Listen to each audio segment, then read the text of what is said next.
আমরা কুরবানি দেই, কুরবানি আমাদের কাছে বিশাল এক আনন্দের বার্তা নিয়ে আসে, কুরবানি আমাদের জন্য একটি ব্যাপক ভিত্তিক শিক্ষা নিয়ে আসে।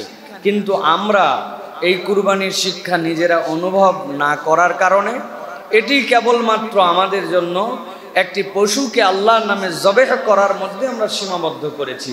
কিন্তু মূলত কোন প্রেক্ষাপট থেকে রব্বুল আলামিন কি কারণে উম্মতে মুহাম্মাদের জন্য কিয়ামত পর্যন্ত এই কুরবানির বিধান দিলেন, এর মধ্যে থেকে ফাইন্ডিংসটা কি, এইগুলো আমরা অনেক সময় অনুভব করি না। আমি আপনাদের কাছে তিনটা দিকের কথা বলবো সংক্ষিপ্ত সময়ে, যেহেতু অনেক কথা আজকে, তো সেই বিষয়ে আপনাদের কাছে জানিয়ে রাখতে চাই যে যেন আমরা এই কুরবানির বার্তাগুলি দিলের মধ্যে ধারণ করি। আমি আপনাদের কাছে সূরা সাফফাত এর 102 থেকে 107 নম্বর আয়াতে কারিমা তেলাওয়াত করেছি, যেখানে আল্লাহ কুরবানির প্রেক্ষাপট বর্ণনা করেছেন।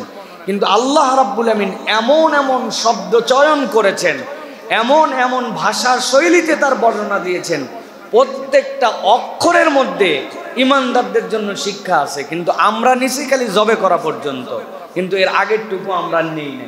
দেখেন তো আল্লাহ কি বলছেন, একটু আমরা আল্লাহ রাব্বুল আলামিনের এই কথাগুলো একটু বোঝার জন্য চেষ্টা করি। আল্লাহ বলছেন, ফালাম্মা বালাগা মাহুস সায়া, তার সাথে যখন চলার বয়স হলো ইসমাঈল আলাইহিস সালাম, আল্লাহ রাব্বুল আমিন যাকে বড় ভালোবেসে ইব্রাহিম আলাইহিস সালামকে দান করেছিলেন, আল্লাহ রাব্বুল আমিন বললেন চলার বয়স যখন হলো, এই চলার বয়স কোন সময় হলো? ইব্রাহিম আলাইহিস সালামের কাছে থাকা অবস্থায় হয় নাই। হযরত ইব্রাহিম আলাইহিস সালাম ইরাকের উর অঞ্চল থেকে তাকে রেখে দিয়ে গেছেন ওই মক্কার মধ্যে। মক্কায় যেই সময় তিনি চলে যাচ্ছিলেন তার দিকে ফিরেও তাকান না। হাজেরা বারবার জিজ্ঞাসা করেছেন, আপনি যে আমাদেরকে রেখে যাচ্ছেন, এখানে পানি নাই, এখানে বসত ভিটা নাই, মানুষ নাই, এই জায়গায় খাদ্যের কোনো কিছু নাই, ব্যাপারটা কি?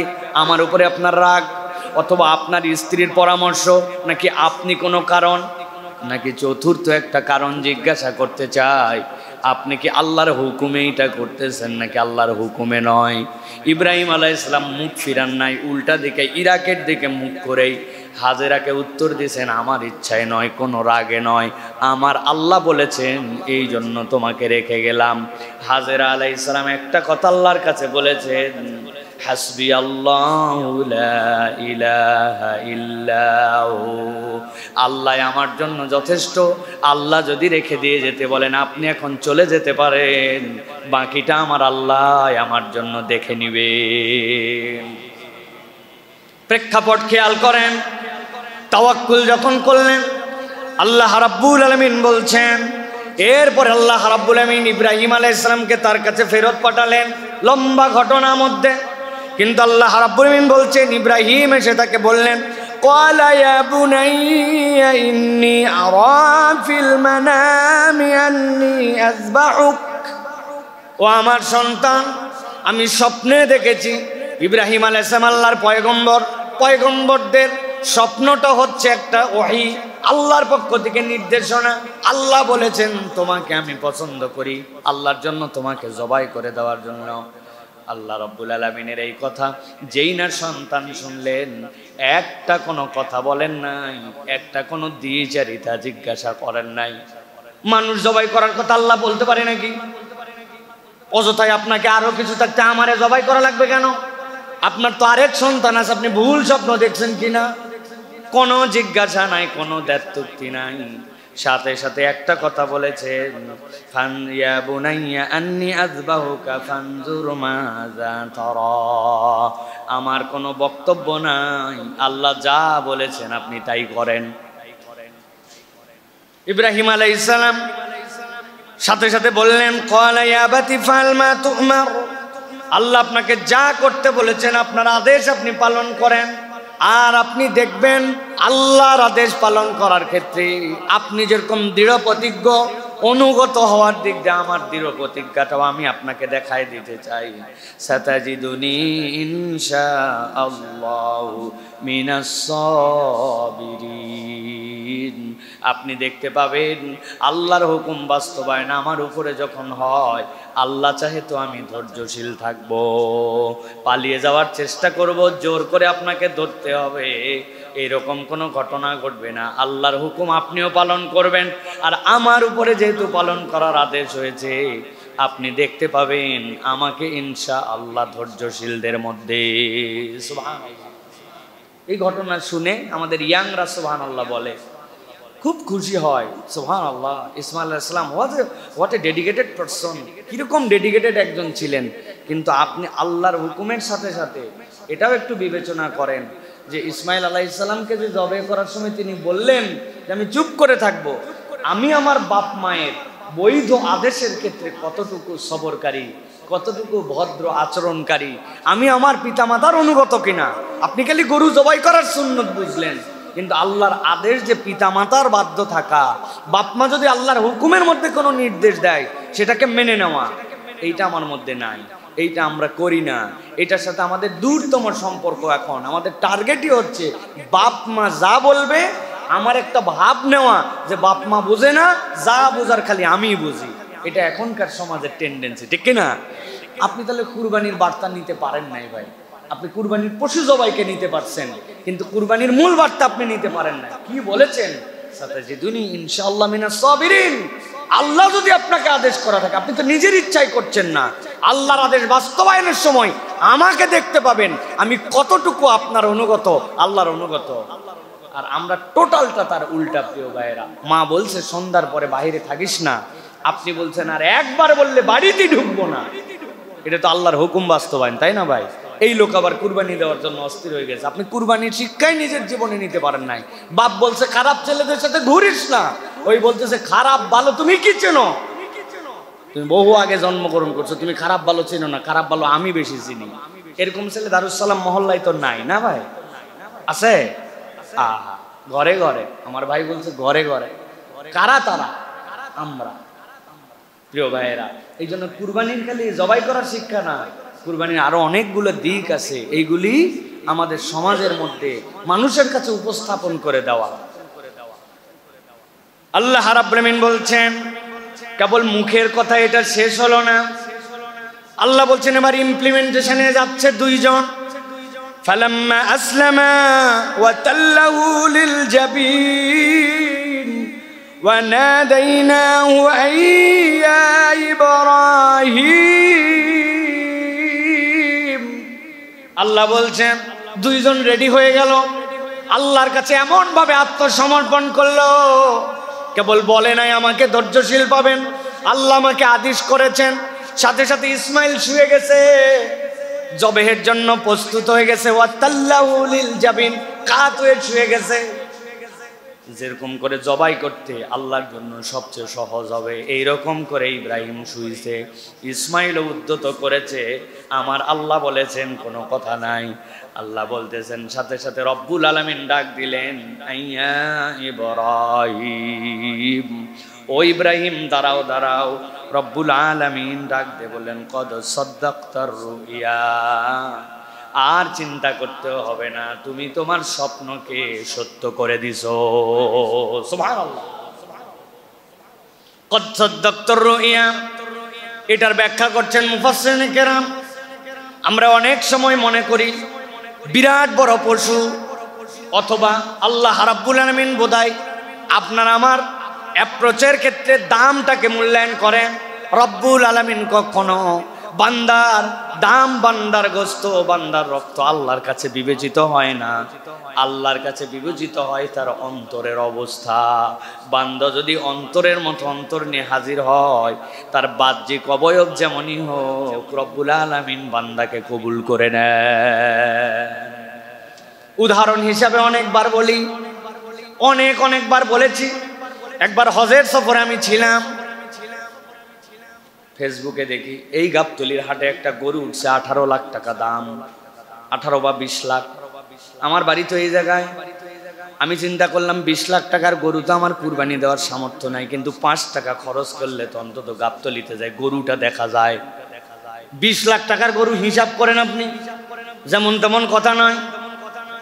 কিন্তু হজে থাকার কারণে আসতে পারি নাই, দেখতে পারি নাই। পরে খবর পাইছি ওই গরুটা 15 না 16 লাখ টাকায় বিক্রি হয়েছে। গুলশানের এক লোক কিনছে, আর যেই লোক কিনছে ওই লোক 50,000 টাকা ট্রাক ভাড়া করে গুলশানে গরু নিয়ে গেছে।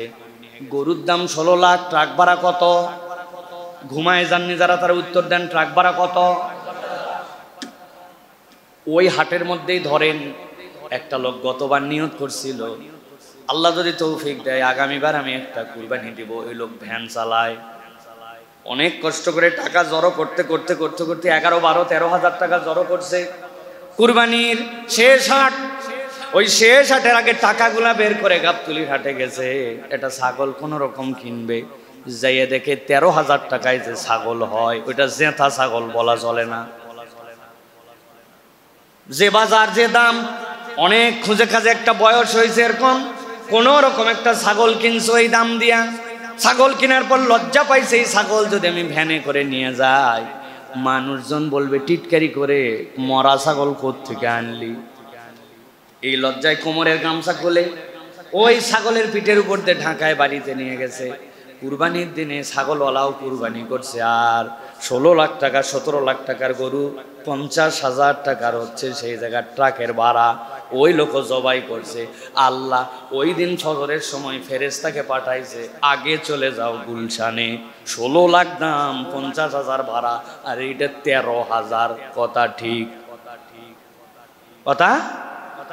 আল্লাহ রাব্বুল আমিন বলছেন লা ইয়ানালাল্লাহু লুহুমুহা ওয়ালা দিমাউহা ওয়ালাকিন ইয়ানালুহুত তাকওয়া মিনকুম। ও বান্দা জেনে রাখো, রব্বুল আমিন তোমার গোশত দেখে না, রব্বুল আলামিন তোমার রক্ত দেখে না, আল্লাহ রব্বুল আমিন দেখেন তোমার অন্তর। আল্লাহ চাইলে গুলশানওয়ালারটাও কবুল, আল্লাহ চাইলে 13,000 টাকারটাও কবুল, কিন্তু আল্লাহ টাকা দেখেন না, গোশত দেখেন না, আল্লাহ দেখেন অন্তর নিয়ে কোন বান্দা এসেছিল। আমার কথা নয়, আল্লাহ রাব্বুল আমিন বলছেন কদ সাদ্দাকতার রুইয়া ইন্না কাযালিকা নাজিজিল মুহসিনিন। ও বান্দা, আমি আল্লাহ দেখি তুমি কোন অন্তর নিয়ে এসেছো। আর বান্দা যদি অন্তর দিয়ে আল্লাহর জন্য ডেডিকেটেড হয়, আল্লাহ বলছেন আমি তাদেরকে মুহসিনদের মধ্যে অন্তর্ভুক্ত করে নিয়ে জান্নাতের জন্য তাকে সিলেক্ট করে নে। কাযালিকা নুনজিল মুহসিনিন। আল্লাহ রাব্বুল আমিন এই কথার ভার জানেন, এইটুক কথা। কাযালিকা নুনজিল মুহসিনিন, এর মধ্যে আপনার আমার নাম আছে। আল্লাহ ওই জায়গার ঘটনা যদি বলতেন তাহলে বলতেন ইব্রাহিম এভাবেই আমি তোমাকে মুহসিনদের মধ্যে গ্রহণ করে নিলাম। আল্লাহ বলেন নাই, আল্লাহ বলছেন এই যে প্ল্যাটফর্ম, এই যে তরিকাটা বললাম, আল্লাহর আদেশ তুমি বাস্তবায়নের চেষ্টা করেছো, আল্লাহ কবুল করলেন, সব ইব্রাহিমের ঘটনা। কিন্তু আল্লাহ বলছেন ওয়া কাযালিকা নুনজিল মুহসিনিন, আল্লাহ বলছেন আমি এইভাবে মুহসিনদেরকে আমি কবুল করি। ওয়া কাযালিকা আল্লাহ রাব্বুল বলছেন নাজিজিল মুহসিনিন, আমি যারা ইহসান করে, আল্লাহর হুকুম পালন করে, আমি তাদেরকে এরকম ভাবে সফল করি। তার মানে কি ঘটনা তাদের, কিন্তু কিয়ামত পর্যন্ত অন্তর্ভুক্ত হওয়ার সুযোগ আছে আমাদের। সুবহানাল্লাহ। কিভাবে সুযোগ? আল্লাহর আদেশ পালন করার ক্ষেত্রে কোনো বক্তব্য চলবে না, কোনো সে নাই, কোনো ডান নাই বাম নাই, আমার আল্লাহর কথা দেখছেন, আপনার কোনো বক্তব্য নাই এই জায়গায়। সামি'না ওয়া আতা'না, এই উম্মতে মুহাম্মাদের বৈশিষ্ট্য এইটা। এই কথার আলোচনা বাংলাদেশে কম হয়। ওদের বৈশিষ্ট্য আমাদের মূল পার্থক্য। সামি'না ওয়া আতা'না বলছে নবী, করে নিছে, কিচ্ছু বলে নাই, কোনো মন্তব্য না। আর ওদের কথাই ছিল আগে বলে নবী, তারপরে জিজ্ঞাসা করে 5টা, তারপরে যাবে কি যাবে না সিদ্ধান্ত নবীকে দেয়। একমাত্র উম্মতে মুহাম্মাদির উম্মতের বৈশিষ্ট্য হচ্ছে যদি কেউ উম্মতে মুহাম্মাদি থাকতে চায় কোনো সে নাই। আল্লাহ বলছে, আল্লাহ রাসূল বলছে, তোমার মাথায় ধরলে ভালো, না ধরলে আরো ভালো, কোনো বক্তব্য নেই এই জায়গায়, তুমি মেনে নিছো। আল্লাহ বলছেন এই কোয়ালিটি যার, কুরবানি তার। আপনি শুধু ফাপড়বাজি করতেছেন, শুধু বাকি কোনো কিছু হচ্ছে না আপনার জন্য। প্রিয় ভাইয়েরা, এই জন্য আল্লাহ রাব্বুল আমিন বলছেন ইন্না হাযা লাহুয়াল বালাগুল মুবিন। আল্লাহ বলছেন যত সহজে কোরআনে বলে দিলাম আল্লাহ আমি, এটা অত সহজ পরীক্ষা মনে করো না, এটা বড় কঠিন পরীক্ষা ছিল। বালাউল মুবিন, সুস্পষ্ট একটা পরীক্ষা ছিল। পৃথিবীর ইতিহাসে কোন পয়গম্বর এই পরীক্ষা এর আগে দেয় নাই। ইব্রাহিম আলাইহিস সালামকে এই পরীক্ষা আল্লাহ দেওয়াইছেন। আল্লাহ বলতেছেন ওয়াফাদাইনাহু বিযিবহিন আযীম, আমি আল্লাহ রাব্বুল আলামিন এরপর একটা বড় একটা প্রাণী দিয়ে এটাকে আল্লাহ রাব্বুল আলামিন সম্পূরক করে নিলেন, পূর্ণতা দিয়ে দিলেন। যিবহিন আযীম, এক মহান জবেহ এটার সাথে আল্লাহ সম্পৃক্ত করে দিলেন। প্রিয় ভাইয়েরা, এই যে ইন্না কাযালিকা নাজিল মুহসিনিন ইন্না হাযা লাহুল বালাউল মুবিন, সূরা সাফফাত 103, 4, 5 এই আয়াতের তাফসীর যে দেখবেন, এই যে বলছেন আল্লাহ যে হাযা লাহুল বালাউল মুবিন, এটা তার জন্য বড় পরীক্ষা ছিল। এই পরীক্ষার নিসবতটা হচ্ছে সফলতার মানদণ্ডের জন্য। আল্লাহ আগে সফলতা বলে পরে বলছেন পরীক্ষা বড় ছিল। এই পরীক্ষায় মুফাসসিররা ব্যাখ্যা করেছেন 4 ধরনের পরীক্ষা আল্লাহর কাছ থেকে ছিল। তার সবচেয়ে বড় পরীক্ষা ছিল 2টা দিক, অন্তরের দিক থেকে 2টা অন্তরের পরীক্ষা ছিল, যে আপনার ইন্টেনশনটা ক্লিয়ার কিনা, আল্লাহর আদেশ আপনি পালন করেন কিন্তু সেটা সন্তুষ্ট চিত্তে নাকি আপনার করা লাগবে তাই। এশার নামাজ পড়ে যায় বলতেছে ঝামেলা মিটাই আসলাম। একজন জিজ্ঞাসা করছে কার সাথে গন্ডগোল, কাদের না, নামাজ পড়ে আসলাম, রাত্রের ঝামেলা শেষ করলাম। এটাও নামাজ হয়ে যাবে, ফরজের হুকুম আদায় হয়ে যাবে তার, কিন্তু আপনার হৃদয় থেকে আসছে কিনা।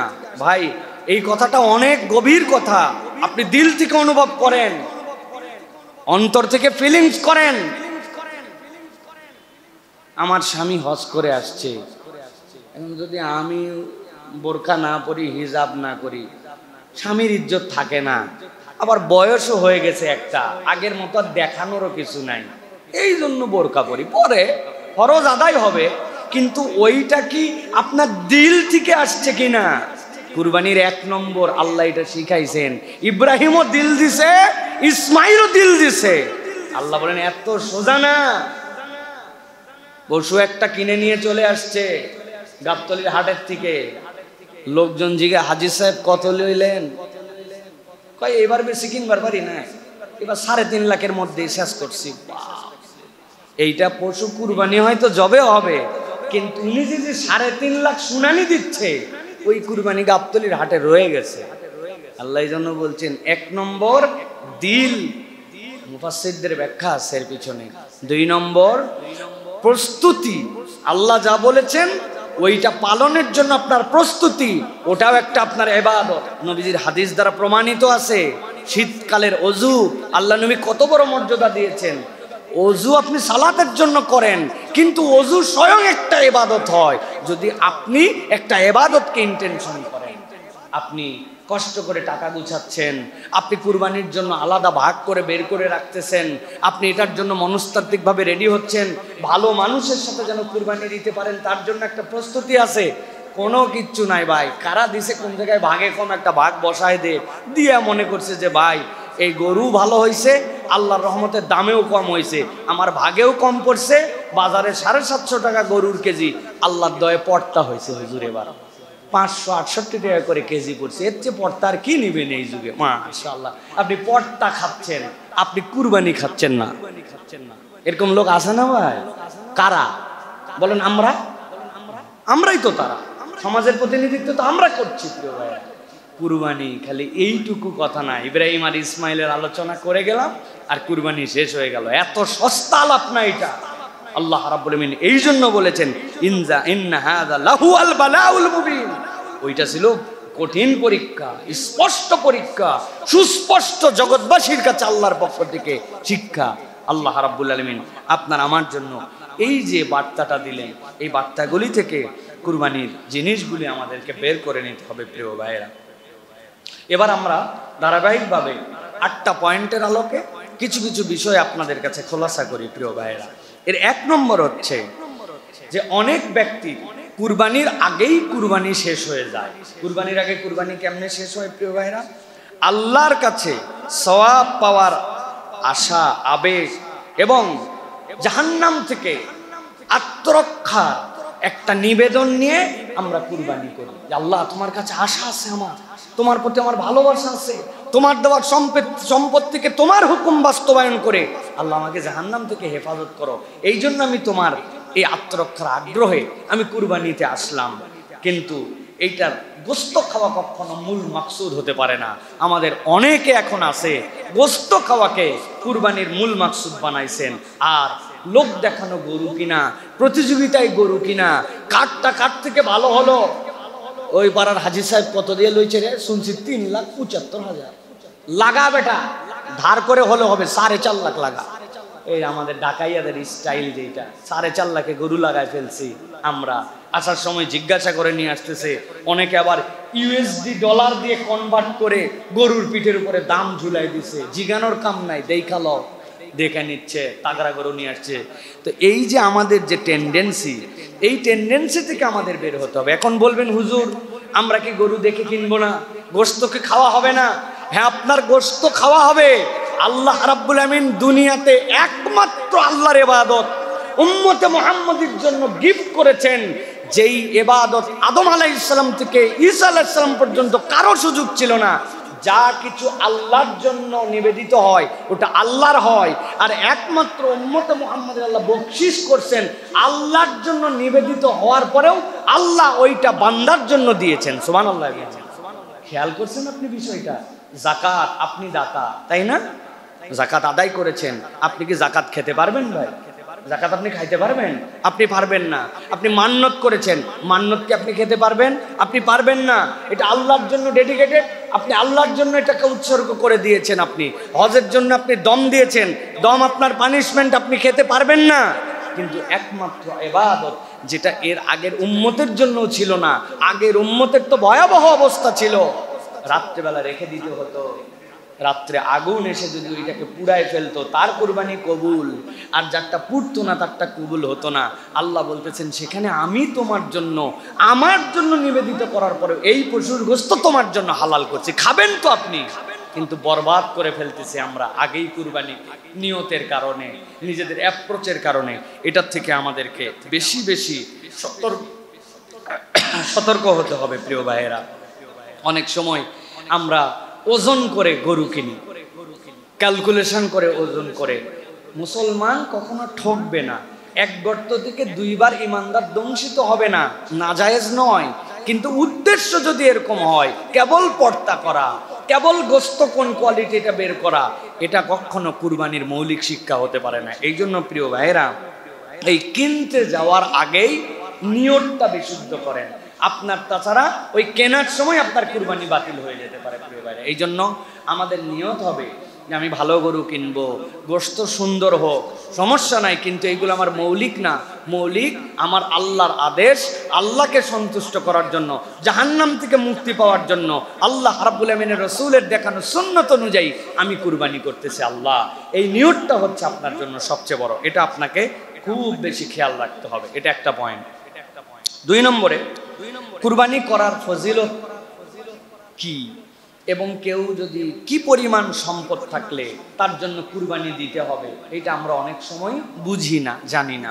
কুরবানির ফজিলতের ব্যাপারে রাসূলুল্লাহ সাল্লাল্লাহু আলাইহি ওয়াসাল্লাম বলছেন, আল্লাহর আসমানের নিচে জমিনের উপরে কুরবানির ঈদের দিনে কুরবানি করার থেকে শ্রেষ্ঠ আর কোনো ইবাদত হতে পারে না। কুরবানি হচ্ছে শ্রেষ্ঠ ইবাদত। আল্লাহ রাব্বুল আমিনের বান্দা যদি কুরবানির দিনে কুরবানি করে, এর থেকে শ্রেষ্ঠ কোনো ইবাদত হতে পারে না। এবং এই ইবাদত পয়গম্বর আলাইহিস সালামের সুন্নাহ হিসাবে সে যখন কুরবানি করে, সে পয়গম্বরদের যেই সকল সুন্নাহ পালন করার সওয়াব হয়, আল্লাহ তার আমলনামাতেও এই সওয়াব ঢুকায় দেন। সুবহানাল্লাহ। যেহেতু এটা পয়গম্বর আলাইহিস সালাম এইটা করেছেন। দ্বিতীয় কথা হচ্ছে, নবী করিম সাল্লাল্লাহু আলাইহি ওয়াসাল্লাম বলছেন কুরবানি কত গুরুত্বপূর্ণ। এই হাদিস দ্বারা বোঝা যায়, নবী বলছেন, মান ওয়াজাদা সাআতান লিআন ইউযাহিয়া ফালাম ইউযাহি ফালা ইয়াহদার মুসাল্লানা। নবী বলছেন, কেউ যদি কুরবানি করার সামর্থ্য রাখে আর কুরবানি যদি না করে, তারপরেও কোন রকম অজুহাত দেখায়, আল্লাহ নবী বলছেন সে যেন ঈদগাহে না আসে, সে যেন আমাদের ঈদগাহে না আসে, তার আসার কোনো দরকার নেই। সে আমাদের পার্ট না, সে আমার উম্মত না। অতএব কোনো ঠুনকো অজুহাতে ব্যাংকে অনেক টাকা ঋণ, ভাই চলতেছে না, অমুক তমুক, অনেক টাকা ঋণ, আমার অনেক টাকার ব্যবসাও আছে, কিন্তু কুরবানি করে না। কুরবানি তাহলে কার জন্য ওয়াজিব হবে? নবী করিম সাল্লাল্লাহু আলাইহি ওয়াসাল্লাম স্পষ্ট করেছেন, কেউ যদি বালেগ হয়, কেউ যদি মুসলমান হয়, কেউ যদি সজ্ঞান হয়, আর কুরবানির যে 3 দিন ওই সময় যদি নেশাব পরিমাণ সম্পদের তার কাছে ফিজিক্যালি মালিকানা থাকে তাহলে তার উপরে কুরবানি ফরজ। নেশাব পরিমাণ সম্পদ কতটুকু? এখনকার বাজার হিসাবে 93 থেকে 94 হাজার টাকা। কুরবানির 10, 11, 12 তারিখ মাগরিবের আগ পর্যন্ত তার কাছে যদি এই পরিমাণ টাকা থাকে, ক্যাশ নগদ, যেটা দেশে কুরবানি করতে পারে, তাহলে আল্লাহর জন্য একটা ভাগে কুরবানি দেওয়া, একটা পশু কুরবানি দেওয়া তার জন্য ওয়াজিব। এটাই হচ্ছে সে সাহেবে নেশাব। জাকাতের সাহেবে নেশাব কিভাবে হয়? একটা সম্পদে আর একটা সময়ে 1 বছর তারপরে অতিক্রম করতে হবে, কিন্তু কুরবানিরটা তা না। এই 3 দিনের মধ্যে এই পরিমাণ যদি সম্পদ তার কাছে থাকে, যেখান থেকে একটা অংশ দিয়ে হলেও সে কুরবানি দিতে পারে। সর্বোচ্চ মানুষ যদি চেষ্টা করে 15,000 টাকায় একটা কুরবানিতে শরীক হওয়া যায়, যায় না ভাই? এর কমেও হতে পারে কোন একটা মানুষ। তাহলে এইটা হচ্ছে ওয়াজিব, কিন্তু আমরা অনেকেই নানান অজুহাত দিয়ে দেয় না। আর একটা জিনিস, বাপে দিছে, বেটার কুরবানি হয়ে যাবে কিনা, অসম্ভব ব্যাপার। আপনার বাপে নামাজ পড়ছে, আপনার কি নামাজ পড়লে হবে? ওই আমি আব্বার সাথে এখনো থাকি, এই জন্য আব্বা দিছে আমিও দিছি না। আপনি বাপের সাথে আপনাকে শরীক হতে হবে। আল্লাহ যদি আপনার প্রতি ওয়াজিব করে, আপনি বাপের কান্দের উপর পার হবেন না। হ্যাঁ, হতে পারে বাপ একটা পশু কিনছেন, বলছেন তোমারও একটা অংশ এখানে আছে, আমি আমার অংশ থেকে তোমার জন্য এটা হাদিয়া করলাম। এটা স্পষ্ট নিয়তে বর্ণনা থাকতে হবে। কেবল কুরবানির পশুর মধ্যে নাম দিলে কুরবানি আদায় হয় না।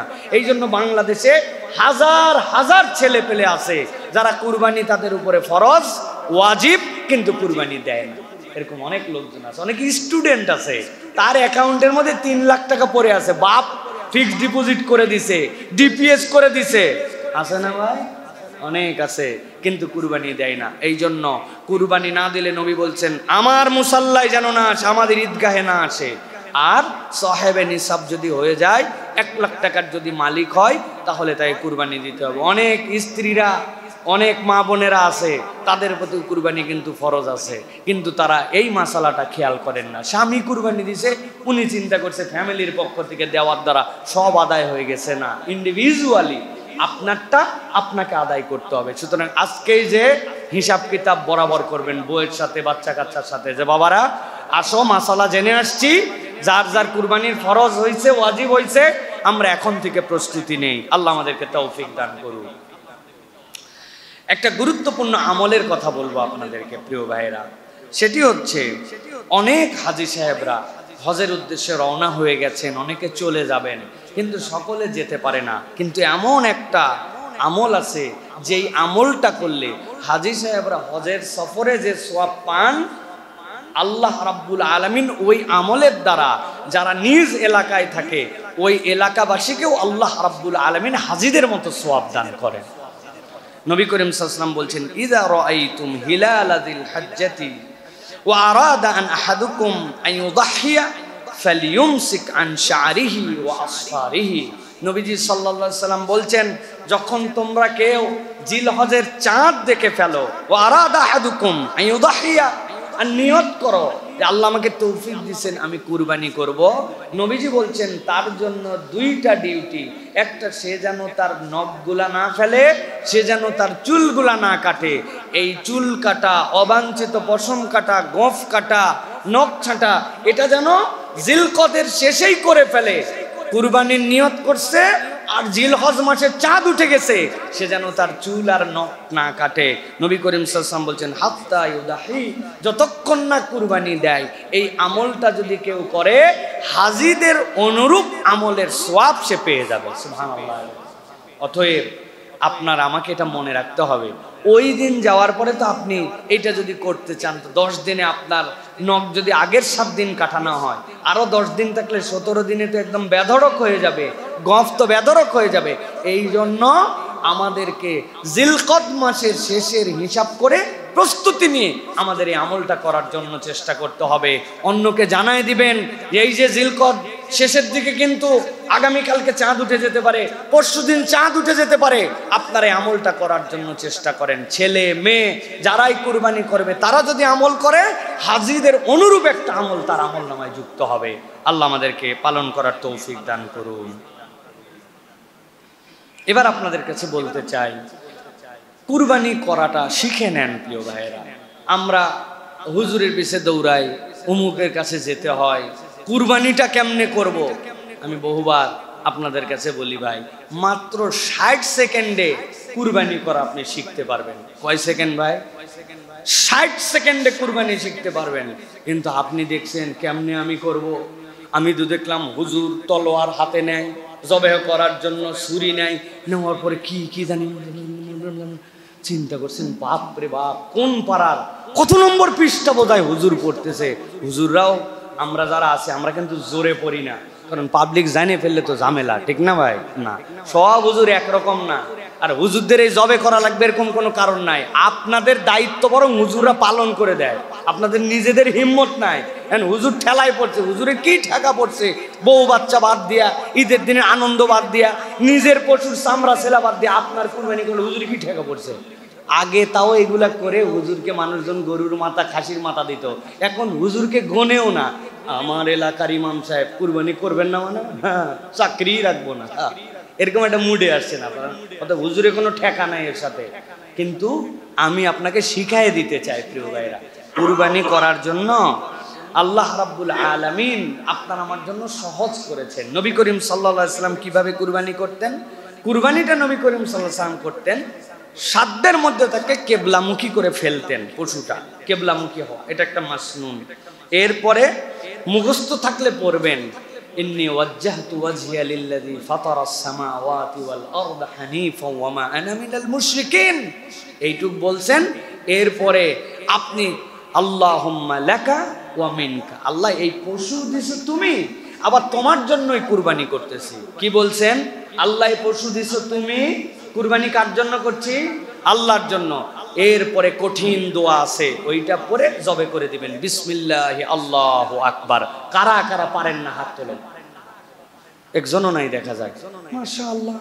এইটা আপনি পড়বেন, আপনার কুরবানি আপনি করবেন। তবে আপনার হাড় দুর্বল, আপনি নিজেই কাঁপাকাঁপি করেন, আপনার চলে না, এই হুজুরের বক্তব্য শুনে আপনি নিয়ত করছেন যা আছে কপালে, তো হঠাৎ করে গরুর ধাক্কায় ছুরি উল্টা দিক চলে আসতে পারে। আমি এটাতে উৎসাহিত করতেছি না, তবে যাদের সামর্থ্য আছে আপনি ডিপেন্ডেন্সি ছেড়ে দিয়ে আল্লাহুম্মা লাকা ওয়া মিনকা, তোমার জন্য আল্লাহ, তোমার পক্ষ থেকে দেওয়া, আমি তোমার জন্য কুরবানি করছি। এইভাবে নিজের কুরবানিটা মেহেরবানি করে আমরা নিজে দেওয়ার চেষ্টা করি। এখানে আরেকটা কথা আছে, আমরা অনেক সময় বলি হুজুর এইটা হচ্ছে অমুকের নামে, আমার আব্বার নামে একটা, আমার আম্মার নামে। কুরবানি কি ভাই আব্বার নামে আমার নামে হয়? যদিও নিয়তটা এটা নয়, ভাষাটা অসুন্দর হয়। আসলে আব্বার পক্ষ থেকে আল্লাহর জন্য, আম্মার পক্ষ থেকে, তো আমরা ভাষাটাও শুধরাই ফেলি, আমরা বলি আল্লাহ এটা আমার আব্বার পক্ষ থেকে, আম্মার পক্ষ থেকে আল্লাহর জন্য, এটা আব্বার নামে আম্মার নামে না, নাম হবে কার? আল্লাহ। তাহলে আমরা এইভাবে কুরবানিটা শিখে নিতে পারি। এক নম্বর হবে কি, যে বাংলায় আপনি বলতেছেন যে আল্লাহ আমি তোমার জন্য এটা কুরবানি করতেছি, আল্লাহ তোমার দেওয়া নিয়ামত থেকে। এরপরে ইন্নী ওয়াজ্জাহতু ওয়াজহিয়া লিল্লাযী ফাতারাস সামাওয়াতি ওয়াল আরদা হানিফা ওয়া মা আনা মিনাল মুশরিকিন, এইটা আপনি পড়ছেন।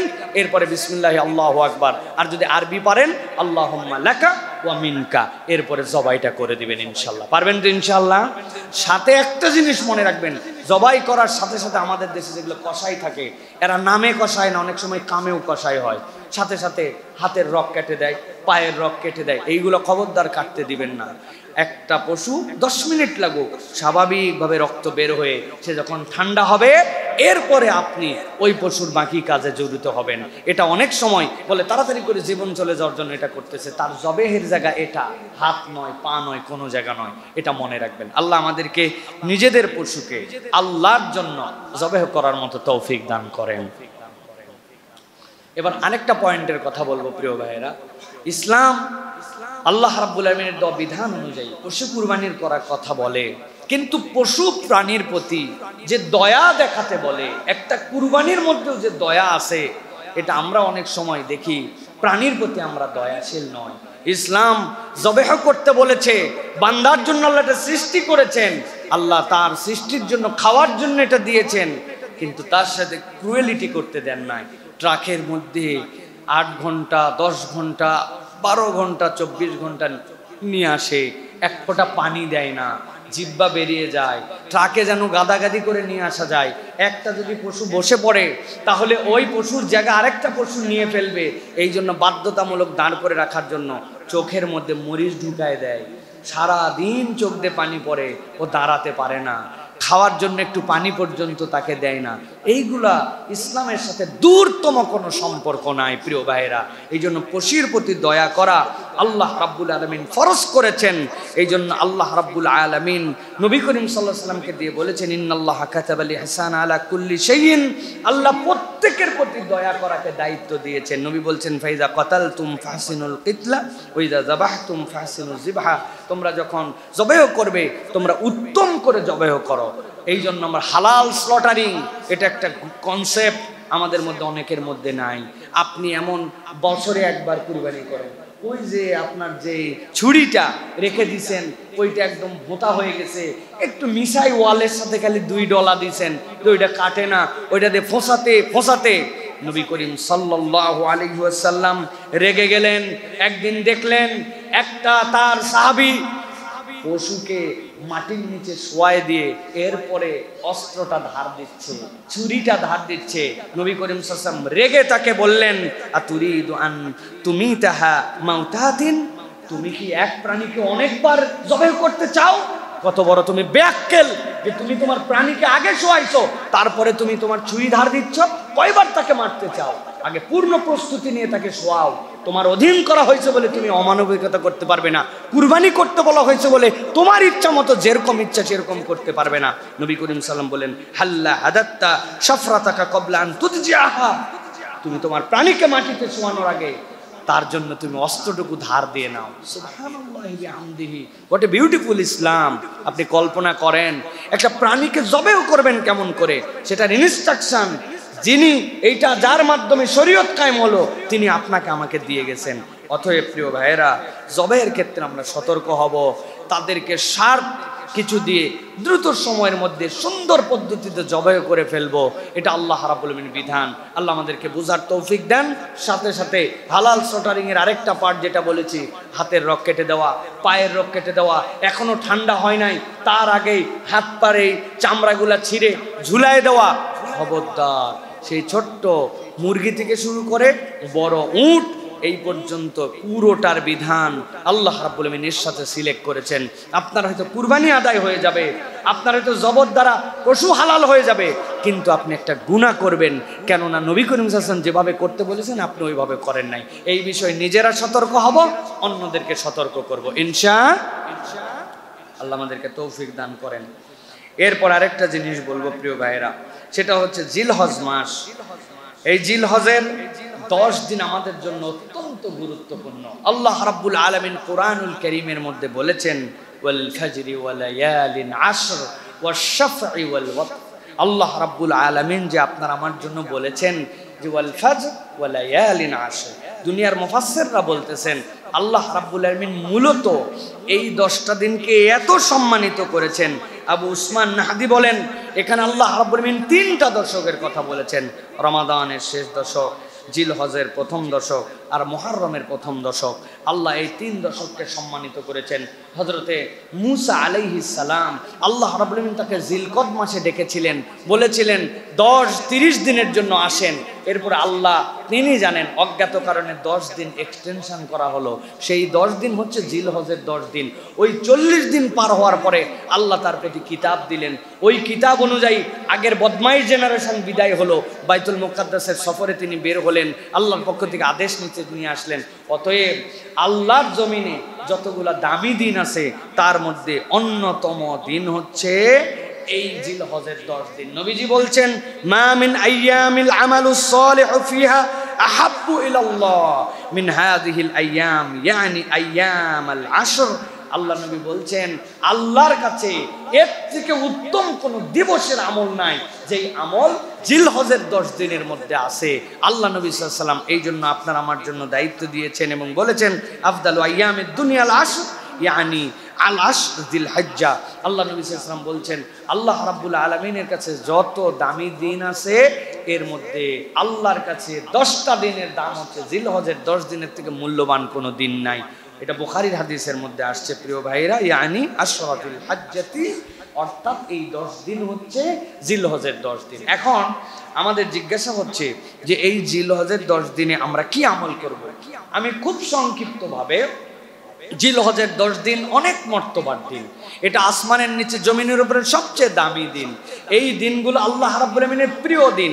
এই দিনের আমলের ব্যাপারে আনাস ইবনে মালিক বলেন, আইয়ামে আশরের মর্যাদা প্রতিটা দিন 1000 দিনের সমান, আর আরাফাতের দিন হচ্ছে 10,000 দিনের সমান। আল্লাহ রাব্বুল আমিন এই মর্যাদা দিয়েছেন প্রিয় ভাইরা। আউজাঈ রাহমাতুল্লাহ আলাইহি বলেছেন, প্রতিদিন সিয়াম দিনে জিহাদ এবং রাত্রেবেলার বিরতি এর সমান। রাসূলুল্লাহ সাল্লাল্লাহু আলাইহি ওয়াসাল্লামের থেকে তারা যে সকল বর্ণনা পেয়েছেন সেখান থেকে তারা এইগুলোর মর্যাদার কথা আপনারা আমার কাছে বলেছেন। প্রিয় ভাই, জিলহজের 10 দিন আমরা কি আমল করতে পারি তার একটা সংক্ষিপ্ত রূপরেখা আপনাদের কাছে তুলে ধরি যে কি আমল করবো এই 10 দিন। 1 নম্বর হচ্ছে, এই 10 দিনই আমরা চাইলে ওই রমাদানের আগের দিন, কুরবানির আগে পর্যন্ত আমরা প্রতিটা দিন সিয়াম পালন করতে পারি। এটা 1 নম্বর দিক। 2 নম্বর হচ্ছে কোরআন তিলাওয়াত। এটা হচ্ছে আমাদের জন্য অত্যন্ত গুরুত্বপূর্ণ। কোরআনুল কারীমের মধ্যে আসছে, ওয়া ফি যালিকা ফালিয়াতানাফাসিল মুতানাফিসুন, বান্দা তোমরা প্রতিযোগিতায় নিমজ্জিত হও যে আমার আমল কেমনে বাড়ানো যায়। অতএব কোরআন তিলাওয়াত একটা আমল। দোয়া করা, আল্লাহ রাব্বুল আলামিনের কাছে চাইলে খুশি, আল্লাহ রাব্বুল আলামিন না চাইলে অখুশি। এই জন্য আমরা বেশি বেশি দোয়া করতে পারি। একটা দোয়ার কথা আপনাদের কাছে বলি, আমরা কি চাই ভাই যে আল্লাহ রাব্বুল আলামিনের কাছে আমি যেই সালাত আদায় করব সেটাই কবুল হোক, যে দোয়া করব সেই দোয়াই যেন আল্লাহ কবুল করে? আমরা কি চাই ভাই? কে চায় না বলেন? একটা সহজ আমল আছে আপনাদের কাছে, এটা বলতে চাই প্রিয় ভাইরা। সেটা হচ্ছে, রাত্রে আপনি 10টার সময় শুয়ে পড়েছেন, 11টার সময় শুয়ে পড়েছেন, রাত্রি 2টার দিকে ধরেন যে কথার কথা প্রস্রাব চেপেছে, অথবা কোনো কারণে একটা মশা কামড় দিছে, বা একটু গরম লাগছে, বা একটু বেশি ঠান্ডা লাগছে, ঘুমটা ভেঙে গেছে। ভাঙে না এরকম ভাই? নবীজি বলছেন, এই যে তুমি ঘুমালে আর কোনো একটা পর্যায়ে রাতে তোমার ঘুম ভেঙে গেল, এটা আল্লাহর পক্ষ থেকে বান্দার জন্য একটা নিয়ামত হতে পারে। কিভাবে? নবীজি বলছেন, যদি রাত্রে ঘুমানোর পরে ফজরের আগে কোনো কারণে তার ঘুম ভেঙে যায়, সাথে সাথে সে যদি একটা দোয়া আল্লাহর কাছে করে, একটা তাসবিহ যদি পড়ে, আল্লাহর জন্য প্রশংসার একটা কালিমা যদি পড়ে, কি পড়বে? লা ইলাহা ইল্লাল্লাহু ওয়াহদাহু লা শারীকা লাহু লাহুল মুলকু ওয়া লাহুল হামদু ওয়া হুয়া আলা কুল্লি শাইইন কাদির, সুবহানাল্লাহি ওয়াল হামদুলিল্লাহ ওয়া লা ইলাহা ইল্লাল্লাহু আল্লাহু আকবার। এইটা পড়ছে, পড়ার পরে উঠে যদি নামাজ পড়ে, তার নামাজ আল্লাহ অবশ্যই কবুল করে নেবেন। আর যদি আল্লাহর কাছে নামাজ না পড়ে কিন্তু কোনো দোয়া করে, আল্লাহ তার দোয়া ফিরাবেন না। ঘুমাইছিলাম আমার জন্য, ঘুম ভেঙে গেছে কোনো কারণে, কিন্তু ওই ঘুম ভাঙাটাও আমার জন্য নিয়ামত। শুধু ঘুম ভাঙছে আর চিন্তা করছি, আরে নবী কি পড়তে বলছেন? লা ইলাহা ইল্লাল্লাহু ওয়াহদাহু লা শারীকা লাহু লাহুল মুলকু ওয়া লাহুল হামদু ওয়া হুয়া আলা কুল্লি শাইইন কাদির, সুবহানাল্লাহ আলহামদুলিল্লাহ ওয়া লা ইলাহা ইল্লাল্লাহ। এরপর আল্লাহকে বলতেছে, আল্লাহ অনেকদিন রোগ হয়েছে, ভালো হয় না, আল্লাহ বাচ্চাটা পড়ালেখা করায় কেন জানি হেফজ করতে পারে না, কেন জানি ছেলেটা কথা শোনে না, আল্লাহ আমার কামাই রুজি করি কেন যেন বরকত হয় না। হাতও তোলা লাগবে না, উঠে বসাও লাগবে না, শুয়ে শুয়ে আল্লাহর কাছে এইগুলো ফরিয়াদ দিতে দিতে আবার ঘুমায় গেছে। আল্লাহর নিয়োজিত ফেরেশতা দয় আল্লাহর কাছ থেকে এটা কবুল করায়া তারপরে আল্লাহর থেকে আদায় করে দিবে। সুবহানাল্লাহ। এটা নবীজি সাল্লাল্লাহু আলাইহি ওয়াসাল্লাম বলেছেন প্রিয় ভাইরা। আর যদি সালাত আদায় করে, নবী করিম সাল্লাল্লাহু আলাইহি ওয়াসাল্লাম বলছেন সালাত তার কবুল হবে, দোয়া করলে দোয়া তার কবুল হবে। সুবহানাল্লাহ। সাধারণ মানুষ তো করেই না, আমরা যারা আলেম ওলামা তালেব ইলম তারাও করেন, নিজেরাও আমরা করি না এই আমল। আল্লাহ আমাদেরকে আমলগুলি করার তৌফিক দান করেন। অন্তত ঘুম ভাঙলে এই দোয়া শিখে এই আমলটা করব, পারবো ইনশাআল্লাহ। 3 নম্বরে রোজা রাখা, সোম এবং বৃহস্পতিবার, এটা তো আমাদের রোজা, সাথে সাথে আইয়ামে বীজের রোজা। এই রোজাগুলি আমরা রাখার জন্য চেষ্টা করব। একটা বর্ণনা আসছে সালাফদের থেকে, যে ব্যক্তি তার কাছে আল্লাহর, যে ব্যক্তি তার জন্য আল্লাহর কাছে কি জমা আছে, কথাটা বোঝেন, যে ব্যক্তি আল্লাহর কাছে তার জন্য কি জমা আছে এইটা পেতে চায়, সে যেন আল্লাহর জন্য সিয়াম পালন করে, তাহলে সে জানতে পারবে যে আল্লাহ রাব্বুল আলামিনের কাছে তার জন্য কি সংরক্ষিত আছে। কিসের ব্যাখ্যা? as-sawmu li wa ana ajzi bih। আল্লাহ বলছেন সিয়াম আমার জন্য, আর এর প্রতিদান আমি স্বয়ং আল্লাহ। সুবহানাল্লাহ। অতএব বান্দা যদি আল্লাহর কাছে কিছু পেতে চায়, আল্লাহ আমার তকদির আসলে কি আছে, আল্লাহ আপনি আমাকে একটু দেন, তার জন্য যেন সে সিয়াম পালন করে। এটা হচ্ছে সিয়াম একটা আমল। কিয়ামুল লাইল ইন্নাল হাসানাত ইউযহিবনাস সাইয়্যাত, আপনার নেক কাজ আপনার খারাপকে দূর করে দিবে। এই জন্য কিয়ামুল লাইল অন্যতম আমল। তওবা, এটা অত্যন্ত গুরুত্বপূর্ণ। আল্লাহ রাব্বুল আলামিনের কাছে তওবা করতে হবে। এই 10 দিনের মর্যাদা আল্লাহ রাব্বুল আলামিন দিয়েছেন, এই জন্য আপনাকে আমাকে তওবা করতে হবে। প্রিয় ভাইয়েরা, তওবার অন্যতম একটা জিনিস হচ্ছে সাদাকা করা। হযরতে কাব বিন মালিক বলেন, আমার যত সম্পদ আছে সব দিয়ে নবীকে বললাম আমি মুক্ত হয়ে যাব, এগুলো ঝামেলা রাখবো না। নবী বললেন, না না, কিছু দাও কিছু রাখো, এটাই উত্তম, সব তোমাকে দিতে হবে না। কিন্তু নবী পুরাটা দিতেও মানা করেন না, কিছু দাও। আমরা তওবা মানে খালি বুঝে আস্তাগফিরুল্লাহ রাব্বি মিন কুল্লি যামবি ওয়া আতুবু ইলাইহি, এইটুকু না। তওবা মানে সাদাকা, আপনার পক্ষ থেকে আল্লাহর জন্য ডেডিকেশন, দান খয়রাত, হাতকে বড় করা, কৃপণ না, পকেটের টাকা অত গোনার দরকার নাই। আল্লাযী জামআ মালাও ওয়া আদ্দাদা, ওদের কাজ ছিল খালি মাল জমায় আর গুনে, এই ব্যাংকে এত ওই ব্যাংকে এত, প্রয়োজন থাকলেও স্টেটমেন্ট নেই, না থাকলেও স্টেটমেন্ট নেই, নিলে মনের মধ্যে একটা শান্তি হয়। আল্লাহ বলছেন এটা কেবল ইমানদারের তবিয়ত হবে না। ইমানদার খরচ করবে, ইমানদার দান খয়রাত করবে, ইমানদার কঞ্জুস হবে না। কবরে ওইটুকুই নিয়ে যাওয়া যায় যা দান করছেন আর যা খাইছেন, বাকি সব ছুঁয়ে যাওয়া লাগে। কার জন্য রেখে যাচ্ছেন, কি হবে, কিচ্ছু বলতে পারেন না। খরচ করেন ভাই, পোলাপানের জন্য যতটুকু রাখা লাগবে, বাকিটা দেদারসে দিয়া ফালান। কবরে যাওয়ার পরে দেখবেন ওটাই আপনার জন্য বেনিফিটেড। প্রিয় ভাইরা, এরপরে হারাম বর্জন, এটা খুব একটা গুরুত্বপূর্ণ পয়েন্ট। হারাম বর্জন মোটা দাগ, কিন্তু আমি আপনার কাছে দাগটা সংক্ষেপ করে দেই। একটা অন্তরের হারাম বর্জন আর একটা মুখের হারাম বর্জন। দুইটা হারাম বর্জনের কথা বলবো। মুখের হারাম বর্জন তিনটা। 1 নম্বর মিথ্যা, পরনিন্দা, গালাগাল। বলেন 1 নম্বর, 2 নম্বর, 3 নম্বর। আরেকবার বলেন 1 নম্বর, 2 নম্বর, পরনিন্দা মানে গীবত, 3 নম্বর গালাগাল। এটা মুখের অপরাধ, করব না। আর 2 নম্বর হচ্ছে অন্তরের অন্যায়। তিনটা, এই তিনটার থেকে বের হতে হবে। বিশ্বাসঘাতকতা, দম্ভ এবং অহংকার, আর বিদ্বেষ এবং হিংসা। 1 নম্বর আমাদের অন্তরগুলা বিশ্বাসী না। মানুষের সাথে অন্তরের এটা আমানত, আপনি বিশ্বাসী না। টাকা নিছেন, নেওয়ার সময় বলছেন আগামী সোমবার, আল্লাহ যদি মাসায় রাখার কিয়ামত যদি না হয়, এই সোমবার আর ফেরে না। কেননা তার অন্তরের শুরুর থেকেই বিশ্বাসঘাতকতা ছিল। ও জানে একবার খালি নেই, দেওয়া দেখা যাবে, এটা বিশ্বাসঘাতকতা। এই অন্তর নিয়ে আল্লাহর সামনে দাঁড়ানো যাবে না।